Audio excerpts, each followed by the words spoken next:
박원순 전 서울시장이 숨진 지 일주일이 지난 가운데 관련 의혹으로 후폭풍이 계속되고 있습니다. 어제 피해자 측에선 서울시 비서실에 대한 추가 폭로를 이어갔고 서울시 진상규명 의지에 의문을 표하기도 했습니다. 전국 현안 여야 의원 모시고 이야기 나눠보겠습니다. 더불어민주당 원내 선임 부대표 전재수 의원, 미래통합당 비상대책위원인 성일종 의원 나오셨습니다. 어서 오십시오. 네, 안녕하십니까. 안녕하세요. 의원님, 앞서 말씀드린 대로 어제 피해자 측에서 추가 폭로를 했습니다. 어떻게 보셨습니까? 뭐 앞으로도 조금 더 이제 기자회견 형식을 통하든 뭐 어떤 형식을 통하든 아마 조금 더 계속될 것 같다라는 말씀을 예상을 좀 해볼 수가 있을 것 같고요. 네. 다만 이거를 좀 단계별로 나눠서 좀 하지 말고 한번 종합적으로 왜냐하면은 이제 서울시에서도 진상조사단이 꾸려졌고 또 검찰 경찰에 이미 고소고발이 이루어져 있는 사안입니다. 그래서 이렇게 뭐 3일, 5일 단위, 일주일 단위로 이렇게 이제 피해 사실들을 이렇게 밝히는 것보다 한번 전반적으로 종합해서 한번 밝혀주시면은 서울시에서 지금 하고 있는 진상조사라든지 또 검찰 경찰이 추후에 아마 수사가 진행이 될 텐데 그 수사에 좀 도움이 되지 않을까 이렇게 생각을 합니다. 지금 피해자 측은 전 비서실장들을 조사 대상에 올려야 한다 얘기를 하고 있는데 통합당은 어떻게 보고 있습니까?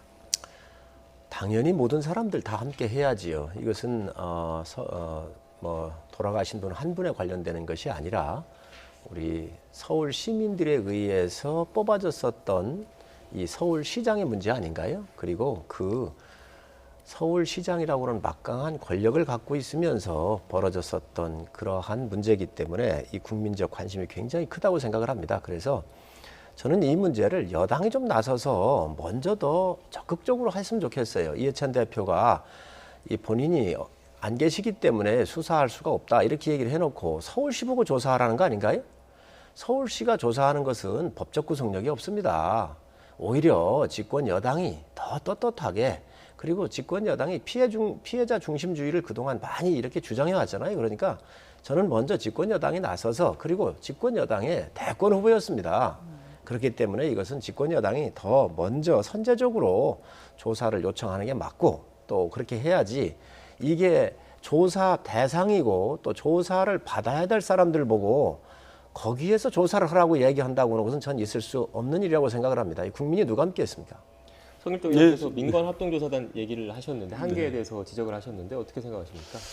뭐 우리 성일종 의원님께서 말씀하신 거 충분히 공감하고 납득을 합니다. 잘 아시다시피 당대표가 사과를 했고 그리고 뭐 시기적으로 빨랐느냐 늦었느냐 이 부분에 대한 판단은 뭐 다를 수는 있겠지만 어떻든 사과는 했습니다. 그리고 집권 여당인 당대표가 요구를 해서 서울시의 진상조사단이 꾸려졌습니다. 그리고 서울시의 진상조사단은 서울시 공무원으로만 구성된 것이 아니고 여성 전문가, 인권 전문가, 그리고 법률 전문가로 구성된 외부인들로 이제 구성이 됩니다. 그렇기 때문에 고양이에게 생선 맡긴다. 그래서 제대로 수사가 될 수 없다라는 것은 섣부른 예측이다. 이렇게 이제 말씀을 드리고요. 뿐만 아니라 지금 검찰 경찰에 이미 말하자면 고소고발이 다 접수가 됐습니다. 그래서 경찰에서 지금 영장을 기각이 되긴 했습니다만은 영장을 청구하고 수사가 진행되고 있는 사안 아니겠습니까? 그래서 조금 좀 기다려봐 주십사는 말씀을 드리고요. 예. 저희 민주당은 지난 수십 년간 대한민국의 정당 역사상 여성들의 인권이라든지 여성들의 사회적 진출이라든지 또는 우리 사회 성평등이라든지 또 우리 여성들이 우리 사회 공동체 일원으로서 한 인간으로서 존엄성을 보장받는 그런 사회를 위해서 끊임없이 노래해왔던 민주당의 전통과 가치가 있습니다. 저희들은 피해자 중심주의라는 원칙을 굳건하게 지키면서 부족한 부분들은 보완해 나가고 좀 늦은 감이 있는 것은 조금 더 빨리 좀 재촉을 해서 이 문제를 잘 해결하도록 하겠습니다. 네, 의원님 근데 말씀하셔서 제가 추가로 하나 더 질문 드리겠습니다.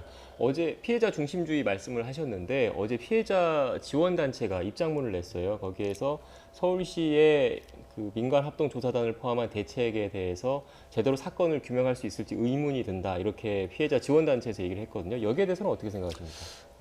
조금 전에도 말씀드렸듯이 좀 섣불리 판단하지 않았으면 좋겠다. 분명히 여기 조사단에는 이미 다 공개가 됐습니다만은 법률 전문가를 비롯해서 인권 전문가, 여성 전문가들까지 망라가 되어 있습니다. 그리고 부족하다면 검찰, 경찰 수사가 동시다발적으로 이루어질 겁니다. 진상은 명백하게 규명이 돼야 된다고 생각을 합니다. 다만 우리 성일종 의원님께서 이제 여러 가지 우려하시는 부분들이 있는데 예를 들면은 피해자를 확정을 하고 또 가해자를 특정하고 확정을 하려면 사법적 절차에 따라서 절차와 과정이라는 게 있는 거 아니겠습니까? 그리고 범죄 혐의를 입증하려고 한다면은 그 입증 혐의의 최종 종착지도 박원순 시장이고 법적인 최종 책임자도 박원순 시장인데 이 시장님이 지금 세상에 안 계십니다. 이러한 현실적 애로사항과 현실적 한계들을 이제 말씀을 드리는 거고 이것은 현실적으로 극복할 수가 없는 문제이기도 하지 않습니까? 이런 측면들을 좀 양해해 주십사 하는 말씀을 드리도록 하겠습니다. 저는 민주당의 그 여러 가지 말과 행동이 상당히 좀 다르다고 생각을 합니다. 여성들을 잘 이렇게 그 당 차원에서 그 가치로서 잘 섬겨드리고 또 여성의 어떤 그 가치라든가 또 그 피해자 중심주의를 지향을 하면서 해왔었던 여러 이야기들이 상당히 저는 모순이 있다고 생각을 합니다. 왜 그러냐면 안희정 지사도 대권 주자였어요. 문재인 대통령하고 아주 호각을 이루었던 분이에요. 오거돈 부산시장이 또 부산시에 있어서는 상징적인 인물이거든요. 박원순 시장 뭐 국민들 누구나 다 아는 일들이지만 민주당의 국회의원도 아니고 지방 정부의 대한민국 1, 2위의 수도의 이 장으로서 대권을 바라보는 이런 분들이었거든요. 그런데 이런 분들에 대한 연이은 이 큰 사태에 있어서 당대표께서 피해 호소인이라고 그랬어요. 이게 청와대, 당대표, 서울시까지 일목요연하게 아주 입을 맞춘 듯이 이렇게 얘기를 했거든요. 그래서 과연 이 사건을 바라보는 지금 민주당의 시각이 과거에 지향해 왔었던 그런 말들하고 너무 이율배반적이다. 그래서 이것을 일치하려고 한다면 이 사건에 대해서는 민주당이 좀 아프지만 더 적극적으로 나서서 수사를 더 이렇게 강력하게 요청을 하고 이렇게 해야지 이거를 지금 덮기 위해서 피해 호소인이라고는 말은 사전에도 없는 말이에요. 어떻게 이런 말을 쓸 수 있을까? 그것도 당대표가. 그래서 지금 민주당이 하고 있는 이 사건을 바라보고 있고 또 이 사건을 진행을 바라보고 있는 여러 가지 말과 행동이 너무 틀리다. 그래서 이런 부분들은 우리 국민들께서 굉장히 우려의 눈길로 보고 있음에 민주당이 좀 정확하게 인식을 좀 하셨으면 좋겠다는 말씀드립니다. 예, 제가 한 말씀만 저희가 입이 10개라도 할 말이 없습니다. 잘못한 것은 잘못한 것입니다. 변명의 여지가 없다는 말씀을 드리고요. 다만 저희들이 이제 피해 호소인이라는 이제 표현을 쓴 부분에 대해서는 우리 여성 의원님들께서 몇 분이 이제 밝혔듯이 이전에 피해 호소인은 피해를 당한 사회적 약자라는 의미로 이제 피해 호소인이라는 이런 말을 이제 쓴 역사가 있다라고 이제 설명을 드렸고요. 그런 측면에서 이제 좀 이해를 해주십사 하는 말씀을 드리고 조금 더 나가서 아직까지 이제 박원순 시장을 가해자로 확정을 이제 해야 돼. 만약에 피해자라고 특정을 하게 되면 박원순 시장이 가해자로 이제 확정이 되는 것이죠. 그런 이제 애로사항이 있다는 말씀을 드리고 가능하면 이제 가치 중립적 단어, 용어로 한번 저희들이 고려를 해본다면 고소인이라는 표현도 좀 적당하지 않을까. 굉장히 가치 중립적이거든요. 어떤 판단이 내려진 것을 전제로 하지 않고 그래서 고소인이라는 표현도 좀 적절할 것 같고 어떻든 저희들이 이 표현을 가지고서 이 문제의 본질을 덮으려고 하는 것은 아니다. 라는 말씀을 드리고, 만약에 가해자로 이제 박원순 시장을 특정을 하게 되면 이 사법적 절차에 의해서 지금 여러 가지 한계가 있기 때문에 남겨진 유족들도 있지 않습니까? 그래서 여러 가지 이제 복잡한 사정들을 감안을 해서 이제 그런 용어를 썼다는 말씀을 드립니다. 그런데 그 용어는 이제 중요하지 않습니다. 더 나가서 피해자로 해도 저는 큰 무리 없다고 봅니다. 네. 이제 관련해서 주제가 많아서 이제 오늘 피해자로 통일을 하지 않았습니까? 네. 그렇죠. 오늘 회의에서 피해 호소인이 아니라 피해자로 이제 호칭은 통일이 된 거죠. 이제 우리, 국민적인 의원님께서 비난이 국민적인 비난이 커지니까 이제 좀 정리를 하신 건데 잘했다고 생각을 합니다. 그래서 여야를 뛰어넘어서 이러한 권력을 갖고 있는 사람들이 부하 직원들에 대해서 공권력에 의한 위력으로 이런 행위한 거에 대해서는 우리가 좀 더 겸손하게 국민들한테 있는 대로 얘기할 필요가 있다. 그리고 또 이 박원순 시장 같은 경우는 가해자냐 아니냐 이 문제가 아닙니다. 문제가 있으면 왜 돌아가셨겠습니까? 그래서 사건의 본질을 국민들한테 정확하게 알리고 저는 여당이 좀 나서야 된다 생각을 합니다. 그렇습니다. 전적으로 동의를 하고요. 그래서 이번에 7월 국회 이제 미래통합당이 국회에 들어오지 않았습니까?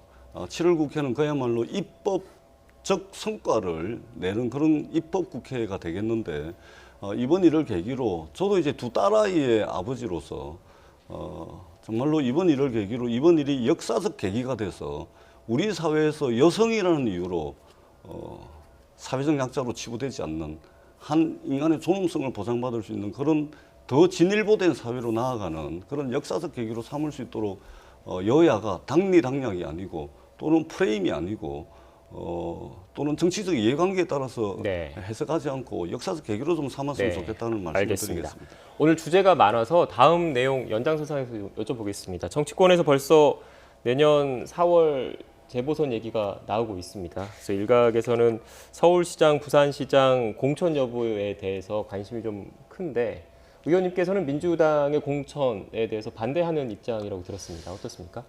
제가 이제 오거돈 부산시장 문제가 불거지고 난 뒤에 저는 일관되게 공천을 하지 말아야 된다는 입장을 견지를 해왔습니다. 이유는 세 가지입니다. 첫 번째는 대의적 관점에서 언제까지 이런 일들을 가지고서 이런 어마어마한 일을 일으키고 이렇게 상상을 초월하는 일을 벌려놓고도 공천을 할 거냐 말 거냐, 언제까지 이런 일을 반복할 겁니까? 이거는 저희 당의 문제만이 아닙니다. 그래서 저희는 이번 일을 계기로 저희 당이 먼저 이 악순환의 고리를 한번 끊자. 그래 놓으면은 우리 당은 물론이고 다른 당도 추후에 이런 문제가 발생했을 때 네. 후보를 내기 어려운 상황이 발생을 합니다. 그러면은 전반적으로 우리 사회 선출직 공직자들의 도덕적 품성도 한 단계 업그레이드 되고 정치 문화도 한 단계 더 나아갈 수가 있습니다. 대의적 측면입니다. 두 번째는 실리적 측면인데요. 사실은 내년 보궐선거에 당선이 돼봤자 8개월, 9개월짜리 시장입니다. 인사 한 번 하고 업무 보고받고 업무 파악하고 현장 한두 군데 가면 8, 9개월 그냥 끝납니다. 사실상 시장으로서 크게 할 수 있는 일이 없습니다. 실리적으로도 할 수 있는 일이 없습니다. 그리고 세 번째는 많은 정치권과 많은 정치인들이 늘 반성한다 해놓고 국민들께서 보시기에 반성한다고 했는데 반성하는지 안 하는지, 그다음에 무한 책임을 지겠다 그래놓고 국민들께서 보시기에 책임을 지는 것 같기도 하고 책임을 안 지는 것 같기도 하고, 이런 경계선상에서 애매모호한 말과 자세들을 정치인들이 취해왔습니다. 그래서 이번에는 정확하게 한번 정확하게 하자. 그래서 죽을 때는 확실하게 죽고 그래야 우리가 다시 태어날 수 있다. 네. 다시 출발할 수 있다. 이런 측면에서 저는 공천하지 말아야 된다. 이렇게 일관되게 주장을 해왔습니다. 저는 전 의원님 말씀에 아주 100% 동감합니다. 역시 우리 전재수 의원님처럼 민주당 내에도 또 아주 그 올바른 이런 생각을 갖고 계신 분들이 많이 계신 거에 대해서 상당히 긍정적으로 보고요. 아마 이러한 어마어마한 사건 앞에 당헌 당규에 있는 것을 지키면 되는 거거든요. 그런데 어느 당이든 막론하고 그 서울시장이 갖고 있는, 부산시장이 갖고 있는 이 대선을 가기 위한 징검다리에 있어서의 굉장한 교두보란 말이죠. 진지란 말이죠. 이 진지를 지키기 위해서 별별 꼼수, 편법을 다 쓰는데 이번 같은 경우는 이런 거 쓰지 말고 또 무슨 시민 후보니 국민 후보니 뭐 민주 후보니 이런 거 하지 말고 저는 깨끗하게 원칙에 맞게 또 당헌 당규에 맞게 하는 것도 하나의 방법이라고 생각을 합니다. 네. 여쭙고 싶은 현안이 좀 많아서요. 속도를 내보겠습니다. 주제를 바꿔보겠습니다. 어제 이재명 지사 대법원 판결이 있었습니다. 기사회생했다는 표현이 나오고 있는데요. 판결에 대한 소회 잠깐 듣고 이야기 이어가겠습니다. 먼저 법과 상식에 따라서 인권의 최후 보루로서의 역할을 해주신 대법원에 경의를 표합니다. 그 다음에 어떤 역할을 하게 될지는 역시 우리 주권자인 대한민국의 주민인 국민들께서 정하실 거라고 생각합니다. 자, 지금 보면은 다음 행보를 묻는 질문에 주권자라는 표현을 사용했습니다. 뭐 대선을 염두에 두고 있다 이렇게 봐야 할까요? 뭐 그렇지 않겠습니까? 예, 저는 뭐 그렇게 보고 있습니다. 민주당에서는 어제 그 대법 선고 계속 뭐 지자체장들의 불명예 퇴진에 이어서 또 다른 악재가 되지 않을까 이런 우려도 있었을 것 같은데 선거 어떻게 보셨습니까? 뭐 사실은 이제 당내 연이은 악재들 때문에 저희들이 긴장감이 팽배해 있습니다. 그리고 사실은 이 압도적인 180석의 의석이라는 것이 국회에서 실적을 내고 성과를 내는 유용한 수단이 아니라 어쩌면 오만함으로 국민들께 비춰지지 않을까 늘 저희들이 이제 경계를 해오고 있는데 여러 가지 좋지 않은 일들이 연속해서 일어나는 와중에 어제 또 이제 이재명 지사 대법원 판결이 있었기 때문에 네. 굉장히 걱정을 많이 했었는데 저는 당연한 결과였다고 봅니다. 이 문제가 사실은 이걸 다 들여다보면 대법원까지 갈 만한 사안이 아니거든요. TV 토론에서 상대방 후보가 경쟁 후보가 아주 적극적으로 말하자면 공격을 해오는 것에 대해서 소극적으로 방어를 했을 뿐입니다. 그런데 그것이 유권자들의 투표 행위에 잘못된 정보를 주입할 수 있을 정도로 공표를 했느냐 안 했느냐 이 판단인데 사실은 이게 대법원까지 갈 만한 사안이었는지 좀 안타까운 측면이 있고요. 그럼에도 불구하고 이재명 지사가 다시 정치적으로 어려운 파고를 넘어서 제대로 된 판결을 받았기 때문에 저희 당으로서는 굉장히 다행스러운 일이다 이렇게 생각을 하고 있습니다. 네, 시청자분들의 오해가 좀 있을 것 같아서 이 부분은 정리하고 다음 질문 드릴게요. 앞서 전재수 의원님께서 서울시장 내년 재보선에 서울 부산시장 후보 공천하는 것에 대해서는 개인적으로 반대한다는 말씀을 하셨지 않습니까? 그에 대해서 당 내에서는 이견이 있는 거죠? 통일된 당론은 아닌 거죠? 제가 네. 다시 말씀을 드리겠습니다. 부산시장 선거에 한해서 말씀을 드립니다. 부산시장에 제가 지금 한해서만요. 제가 지금 부산시당위원장이기 때문에 거기에 한해서 말씀을 드렸고 다만 8월 말이 되면은 당내 새로운 리더십이 이제 새로운 당 지도부가 들어서게 됩니다. 그렇게 되면은 활발한 당내 논의가 진행이 될 겁니다. 아직까지는 개별 의원들 차원에서 여러 가지 백가쟁명식의 의견 표출이 있을 뿐이고 당내 공식적인 논의라든지 이런 것은 이루어지고 있지 않습니다. 그래서 네. 9월 달에 당 지도부가 출범을 하게 되면 당 내에서 이 문제를 놓고 치열한 토론이 있을 것으로 생각을 합니다. 네, 그리고 전 의원님 슬그머니 빠지지 마시고요. 네. 그냥 당은 당규대로 한다 그러십시오. 그게 국민들한테 더 보기 좋고 또 저희 당도 그런 사태가 나면 여당이 하면 저희 당도 또 그렇게 해야 합니다. 그게 맞습니다. 네, 그리고 성 의원님께서 당헌 당규 말씀하셔서 생각나서 말씀드리는데 범시민 후보 얼핏 말씀을 하셨잖아요. 그거는 그 당헌 당규는 민주당 후보에만 그 귀착된다, 민주당 후보에만 적용되는 부분이라는 그렇습니다. 점을 또 다시 한번 정정을 드리겠습니다. 그렇습니다. 네. 제가 드렸은 말씀은 민주당에서 후보를 못 내면 또 다른 꼼수에 의한 아주 좀 기교한 이러한 모습을 만들어 가지고 시민 후보니 국민 후보니 이러면서 공천은 내지 않으면서 누구를 옹립한다고 한다면 그거야말로 꼼수를 더하는 것이다. 그래서 그런 방법 쓰지 말고 깨끗하게 하는 게 좋다고 생각을 합니다. 우리 성일종 의원님 말씀에 대해서 제가 그렇지 않아도 당내 아주 소수의 분들이 민주당 후보를 공천을 해서 민주당이 후보를 내지 말고 대신 민주당 성향의 무소속 후보나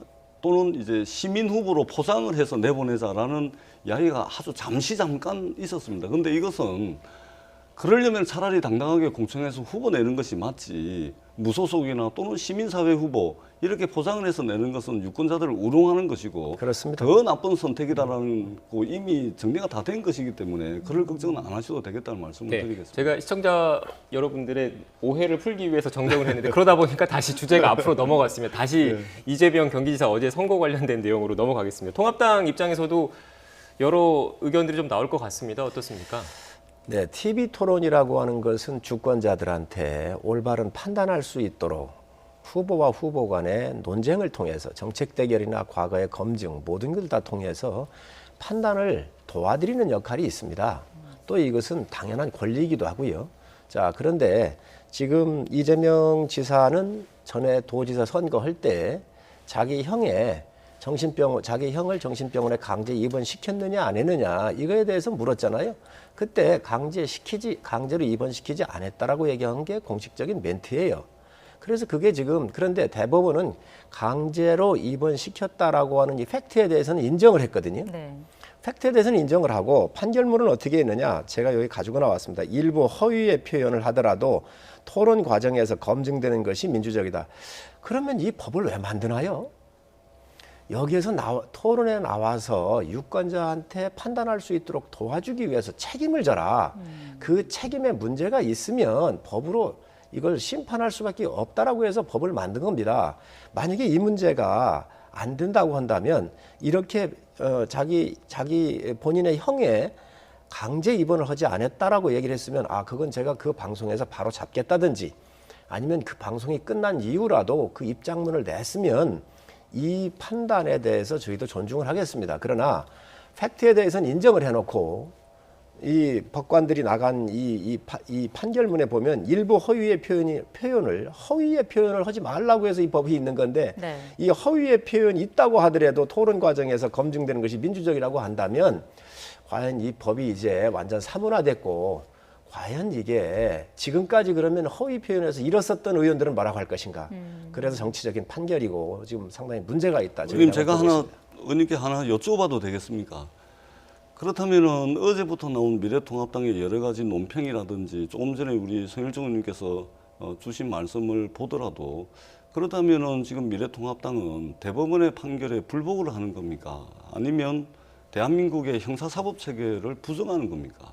저희가 제기하는 건 그것입니다. 정치적인 판결이라는 것이지요.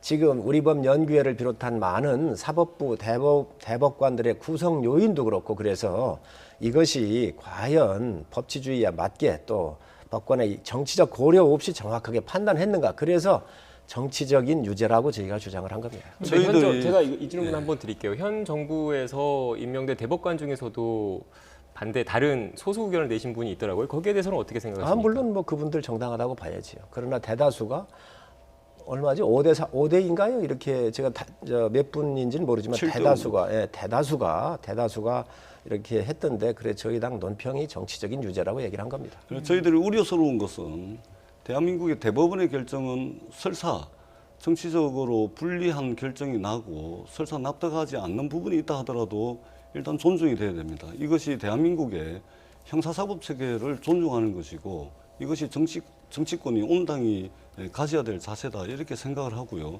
다시 한번 말씀드리지만 이재명 지사가 TV 토론에서 상대 후보가 공격적 질문을 해온 겁니다. 그것에 대해서 소극적 반응을 한 겁니다. 이것은 유권자들이 투표라는 행위를 하는 데 있어서 잘못된 정보를 유포를 하고 그런 것이 아니고 정치적 공세에 대해서 소극적으로 답변한 것이지 그리고 사실은 이것은 대법원까지 갈 만한 사안은 아니었다. 저는 그렇게 봅니다. 네. 그 또한 우리 전 의원님도 판사가 아니기 때문에 재단하실 수는 없겠지만 중요한 팩트의 사실은 이재명 지사의 형님을 강제로 정신병원에 입원시켰다고 하는 것은 대법원도 인정을 한 겁니다. 그러나 이 방송 토론 과정에서 그 허위에 대한 것은 민주적으로 밝혀져야 된다 이렇게 얘기를 한 건데 이 부분은 국민의 목이긴 하지만 분명히 이것은 정치적인 판결이라고 생각을 합니다. 마지막으로 말씀을 드리자면 대한민국의 상권 분립 체계와 형사사법 체계를 존중해 주셨으면 좋겠다는 말씀을 드리겠습니다. 네. 그리고 오늘 또 논란이 되고 있는 사안이 하나 있습니다. 민주당 진성준 의원이 7.10 부동산 대책에 대한 TV 토론을 마친 뒤 마이크가 꺼진 줄 모르고 한 발언이 있는데 관련된 녹취가 있는데요. 준비됐습니까? 네, 직접 들어보고 이야기 나눠. 떨어지는 거가 국가 경제에 너무 부담이 되기 때문에 그렇게만 떨어뜨릴 수도 그렇게도 안 떨어질 겁니다. 여당 국토위 의원님께서 그렇게 얘기하시는데 국민들은 어떻게 해요? 어떻게 들으셨습니까?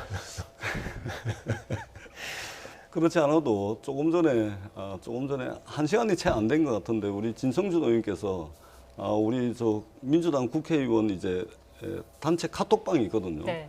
그쪽에 이제 입장문을 올리셨더라고요. 제가 이제 들어오기 전에 그걸 쭉 읽어봤는데, 그러니까 뭐냐면 기본적인 건 뭐냐면 집값이 쉽게 떨어지지 않을 것이다라는 비상한 각오로 이 다주택자들이 이 조세 부담을 회피해 나갈 수 있는 정책적 구멍을 하나씩 더 찾아서 꼼꼼하게 메워 나가겠다는 자세로 이제 하겠다는 것이고, 어제 그 발언은 말하자면 집값이 급격하게 떨어지면은 소위 말하면 주택 가격의 이제 경착륙이죠. 연착륙이 아니라 경착륙. 급격하게 떨어질 경우에 경제에 악영향이 오지 않습니까? 그렇기 때문에 급격하게 떨어지는 주택 가격 경착륙 이것에 대한 이제 이야기였고, 전혀 지금 우리 정부가 추진하고 있는 집값 안정화 대책에 대해서 이제 부정을 한다거나 네. 그런 것은 전혀 아니었다라는 입장을 공식적으로 밝혔다는 말씀을 드리겠습니다. 어떻게 보셨습니까? 시장도 모르는 사람들이 주택 시장을 다 정책이라고 뭐 20건, 23건인가 이렇게 정책 내놓고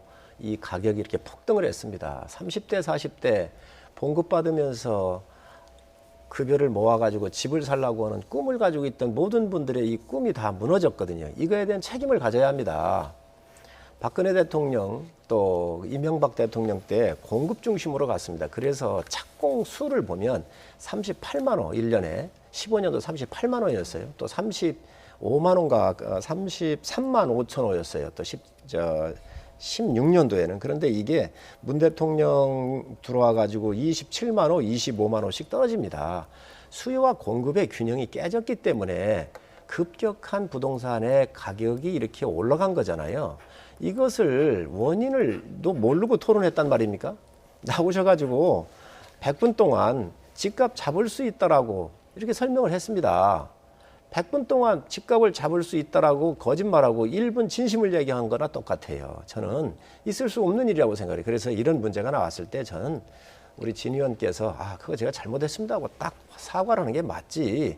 이것을 허위 보도를 했느니 여러 형태로 이렇게 변명한다는 것은 지금 그렇잖아도 이 집값에 대해서 올라간 거에 대해서 꿈이 사라진 이 젊은 층들한테 상당히 상심이 큰데 더 큰 상처를 주고 있다. 저는 그렇게 생각합니다. 의원님께서 수요와 공급 부동산 시장 관련해서 말씀하셨는데 집값 잡기 위해서 필요한 공급 대책 뭐라고 생각하십니까? 우선 가능한 것부터 써야 돼요. 그린벨트 말씀하시는 아닙니다. 건가요? 지금 현재 이 강북 지역 같은 경우는 재개발을 통해서 공급할 수가 있고요. 네. 그리고 또 강남 같은 경우는 재건축 같은 경우를 통해서 우리가 더 공급할 수 있는 방법이 많이 있습니다. 왜 이걸 안 합니까? 저는 이 쓸 수 있는 카드를 놓고 그린벨트는 굉장히 중요해요. 이건 박 대통령 때부터 우리가 보존해왔던 건데 아주 중요한 겁니다. 특히 코로나를 겪으면서 우리가 동물들에 대한 서식지라든가 이런 것들이 파괴되면서 감염병 이런 거 나오는 우리가 봤잖아요. 자연을 보존해야 되는 상당한 가치가 있는 거예요. 우리가 할 수 있는 툴이 많이 있는데 이걸 왜 안 합니까? 또 우리가 주거지역도 1종, 2종, 3종이 있어요. 그러면 이거를 지금 1종 같은 경우는 150%를 우리가 건물을 지을 수가 있고 2종은 200%, 3종은 250% 이렇게 할 수가 있어요. 그러면 이거를 조정도 해서 아파트를 더 많이 지을 방법도 있습니다. 우리가 여러 가지 이러한 정책의 툴을 가지고 있음에도 불구하고 이런 걸 전혀 고려하지 아니하고 지금 그린벨트부터 손대겠다고 하는 것은 또 다른 문제를 야기할 수가 있거든요. 그래서 여러 가지 방법을 우리가 쓰면서 국민적 동의를 얻어가야 합니다. 네. 우리 서인정 의원님께서 더불어민주당에 대해서 이제 시장도 모른다 이렇게 말씀을 하셨는데요. 그건 좀 과한 말씀이고 저희들도 시장을 면밀하게 분석하고 있고 동향들을 주기적으로 잘 체크를 하고 있다는 말씀을 드리겠습니다. 그리고 아울러서 대한민국의 주택시장, 특히 강남 부동산 시장이 수요와 전통적 의미에서 수요와 공급의 원칙에 의해서 가격이 결정된다라고 이해를 하신다면 굉장히 큰 오산입니다. 서울 강남의 주택시장, 부동산 시장은 전통적으로 수요 공급의 원칙에서 움직이지 않고 있기 때문에 저희들이 투기 세력이 있다고 보고 이 투기 세력들에 대해서 강력한 조세 부담을 이제 저희들이 정책적으로 지금 제시를 하고 있는 것이고, 아울러서 저희들이 정부가 소유하고 있는 골프장부터 시작해서 그린벨트까지 동원 가능한 모든 자원을 총동원해서 이 투기 세력과의 싸움에서 집을 가지고 불로소득을 한다든지 재산 정치 도구로 삼는다든지 이런 역사에 저희들이 종집을 찍겠다라는 것입니다. 네, 그렇기 의원님, 때문에 지금 시간이 얼마 남지 않아서 여당 의원님이니까 마지막으로 간략하게 질문 하나 더 드리겠습니다. 서울시에서 그린벨트 해제 계속 반대하면 어떻게 하실 겁니까? 저희들이 서울시와 계속해서 협의를 하고 있습니다.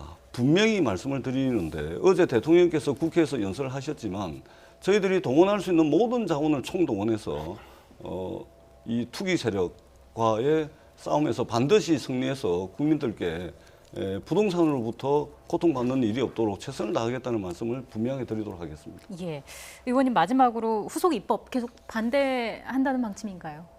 어떤 걸 반대한다는 부동산 얘기죠? 시장 후속 입법 있지 않습니까? 617, 710 후속 입법. 전월세 상한제, 아. 전월세 신고제, 계약갱신 청구권 같은 후속 입법에 대해서 통합당의 입장. 모든 게 입법으로 통해 이 법을 통해서 규제하겠다고 그 아주 쉬운 발상한다는 것 자체가 문제가 있어요. 지금 이 민주당이 얘기하는 이 세 가지 입법 있잖아요. 그래서 전월세 같은 경우도 임차인이 요청하면 더 연장을 해줘야 되고 1년에 5% 이상 상승하지 못하도록 여러 가지 한다고 이렇게 세 가지를 해놨는데 네. 이게 헌법적 가치하고 맞는지 우리가 검토를 한번 해봐야 합니다. 그래서 지금 이 법안을 아마 아직은 안 낸 것 같은데 저희가 오면 여러 가지 헌법적 가치와 우리 대한민국이 대통령께서 대통령 선서를 할 때 나는 헌법을 준수하며 이렇게 나가잖아요. 헌법 준수가 1번입니다.